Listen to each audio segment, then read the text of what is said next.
I hope everybody is having a splendid new year. And I know this can be the most depressing time of the year because some of the lousiest weather, you see snow, lousiest weather of the year in January, arguably. And even if you do the 12 days of Christmas and take it all the way through January 5th, there's still an end to Christmas. But fear not, in a week or so, Liberation Day when Trump takes office. But I'll get into that in another video about what we have to look forward to with Trump taking office. Anyway, to ease your depression, I have some post-Christmas movies to watch if you're interested. All right, I'll give you three. My three kind of go-to after Christmas movies. Number one, Rise of the Guardians. It's one of those Pixar or I don't know if it was DreamWorks or whoever. Anyway, it's one of those animated films.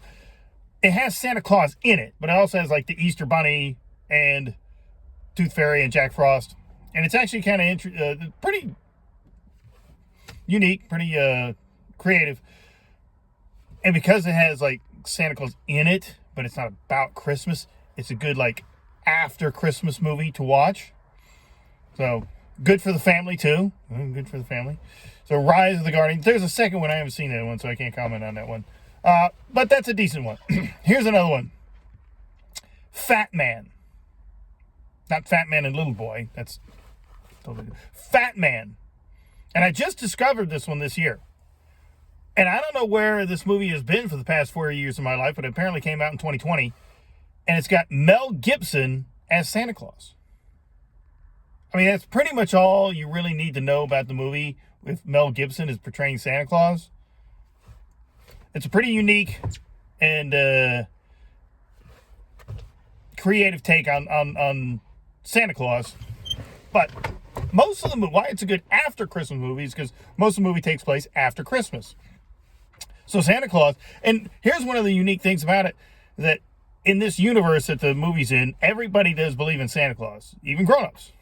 They all know Santa Claus is a thing. So you don't have to explain away how Santa Claus delivers presents and the grown-ups not realizing that there's presents that they didn't get for their kids there. Anyway, it's not perfect by any stretch of the imagination. There are some like maybe some things that just like let it go. It's fine. It's just some minor issues. But Mel Gibson is Santa Claus, and some rich little 12-year-old punk gets coal for Christmas, so he takes out a hit on Santa. Are you getting more interested here?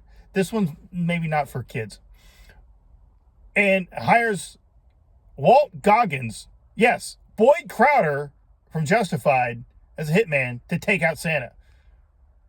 And Walt Goggins has got his own vendetta against Santa Claus too.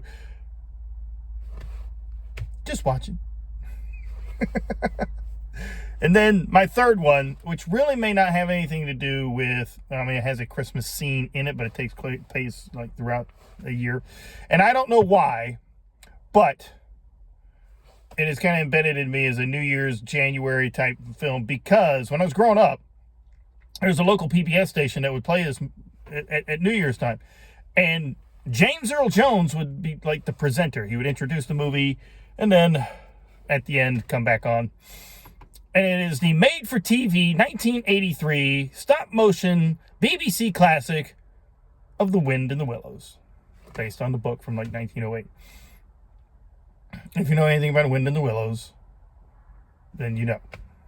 And if you don't know, look up Wind in the Willows and look up the 1983 BBC stop-motion classic movie of the Wind in the Willows. Those are some movies that will get you through this cold, bleak January. But I will take the snow over wildfires any day of the week and twice on Sunday. Be excellent to each other. Sic Semper Tyrannis. Long live the Republic. God bless.